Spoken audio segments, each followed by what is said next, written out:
Hello friends, welcome to Madurai ஹேமாசமையல். நம்ம சேனலை இதான் ஃபஸ்ட் டைம் பார்க்குறீங்கன்னா சப்ஸ்கிரைப் பண்ணிக்கோங்க. பக்கத்தில் இருக்க பெல் ஐக்கானை கிளிக் பண்ணிக்கோங்க.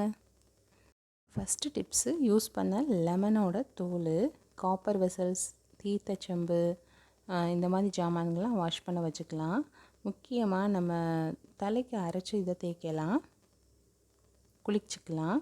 செகண்ட் டிப்ஸ் வந்து பீட்ரூட்டோட தோல் நான் பீல் பண்ணி வச்சுருக்கேன். இதை வந்து நம்ம வேஸ்ட் பண்ணிடுவோம். இதை வேஸ்ட் பண்ணாமல் நம்ம ஒரு பியூட்டி டிப்பாக இதை எடுத்துக்கலாம். நம்ம இதை என்ன செய்யலான்னா, அதோட சாறு வர வரைய லைட்டாக ஸ்பூன்லேயோ இல்லை ஃபோக்லேயோ நல்லா தேய்ச்சி விட்டுக்கோங்க.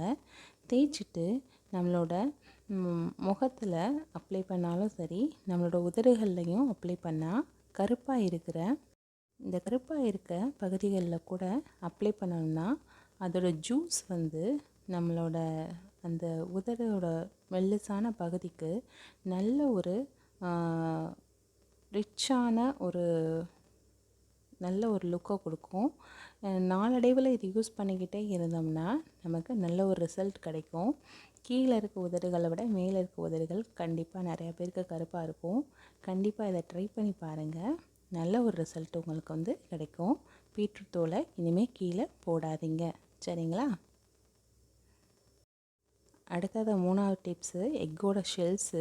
இது வந்து முட்டையோட ஓடுகள். இந்த முட்டை ஓடுகள் அதுக்குன்னு உரிய ஒரு கவர்ச்சியான ஸ்மெல்லு. முட்டை ஓடுகளில் இருக்க கவர்ச்சியான ஸ்மெல்லு இந்த பல்லிகள்லாம் எங்கெங்கே அதிகமாக உள்ள வருதுன்னு நமக்கு தெரியும். அந்தந்த இடங்களில் வச்சோம்னா நம்ம அந்த பல்லிகள் வர்ற இடங்களில் வைக்கும்போது அந்த இடத்துல வந்து வர்றதுக்கு வாய்ப்பு இல்லை. எங்கெங்கே அதிகமாக வரும் நமக்கு தெரியும். அந்த இடத்துல வச்சிட்டோம்னா நமக்கு பல்லிகள் வர்றதை அவாய்ட் பண்ணலாம். அந்துருண்டை கூட போடலாம். அடுத்ததான டிப்ஸு, அரிசியில் நம்ம கொஞ்ச நாள் வச்சுருந்தாலே வண்டு வந்துடும். வண்டு வந்து அரிசி நல்ல அரிசின்னு தான் சொல்லுவாங்க. ஆனாலும் வண்டு வந்த அரிசியை நம்ம ஆக்கிறதுக்கு வந்து சாப்பாடு செய்கிறதுக்கு கஷ்டமாக இருக்கும். இங்கே பாருங்கள், இந்த அரிசியில் வந்து அங்கங்கே கருப்பு கலர் வண்டு தெரியுது. இப்போ நான் எடுத்து காமிக்கிறேன் பாருங்கள். இதில் அங்கங்கே வண்டு தெரியுது. இதை நான் என்ன செய்ய போகிறேன் அப்படின்னா, இப்போ காமிக்கிறேன் பாருங்கள். இந்த மாதிரி குட்டி குட்டி வண்டுகள் முன்னாடி ஃப்ரண்ட்டில் உங்களுக்கு தெரியும்னு நினைக்கிறேன். அந்த வருது பாருங்கள். இந்த மாதிரி வண்டுகள்லாம் வராமல் இருக்கிறதுக்கு நம்ம வத்தலை எடுத்து யூஸ் பண்ணலாம். காஞ்ச வத்தலை எடுத்து யூஸ் பண்ணி அதோட காஞ்ச வத்தலோட காம்புகளோட இந்த மாதிரி நம்ம அங்கங்கே வச்சிட்டோம்னா நம்ம இந்த மாதிரி பூச்சிகள் வராமல் இருக்கிறதுக்கு, வண்டு வராமல் இருக்கிறதுக்கு நமக்கு யூஸாக இருக்கும். இது அரிசி களைஞ்ச தண்ணி. இந்த தண்ணியை நம்ம வேஸ்ட் பண்ண மாட்டோம். குழந்தைங்களுக்கு கழனி தண்ணி காலில் ஊற்றி விடுவாங்க, சீக்கிரம் நடப்பாங்கன்னு சொல்லுவாங்க.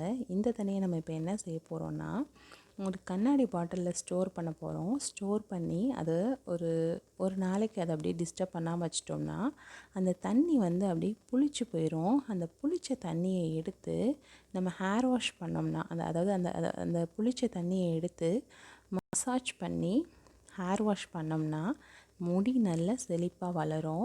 இந்த தண்ணியோடு சேர்த்து கொஞ்சமாக ஆயிலும் மிக்ஸ் பண்ணி நம்ம மசாஜ் கொடுத்துட்டு அப்புறமேலே ஹேர் வாஷ் பண்ணோம்னா நமக்கு ஹேர் க்ரோத் வந்து நல்லா இருக்கும். இது ரியலாகவே செஞ்சு பார்த்தது, நல்ல ஒரு பெனிஃபிட் கிடைக்கிது. டிப்ஸ் எல்லாமே உங்களுக்கு யூஸ்ஃபுல்லாக இருக்கும்னு நான் நம்புகிறேன். நம்ம சேனலை தொடர்ந்து பாருங்கள், சப்ஸ்கிரைப் பண்ணுங்கள், லைக் பண்ணுங்கள், ஷேர் பண்ணுங்கள், கமெண்ட் பண்ணுங்கள். Taste it, love it.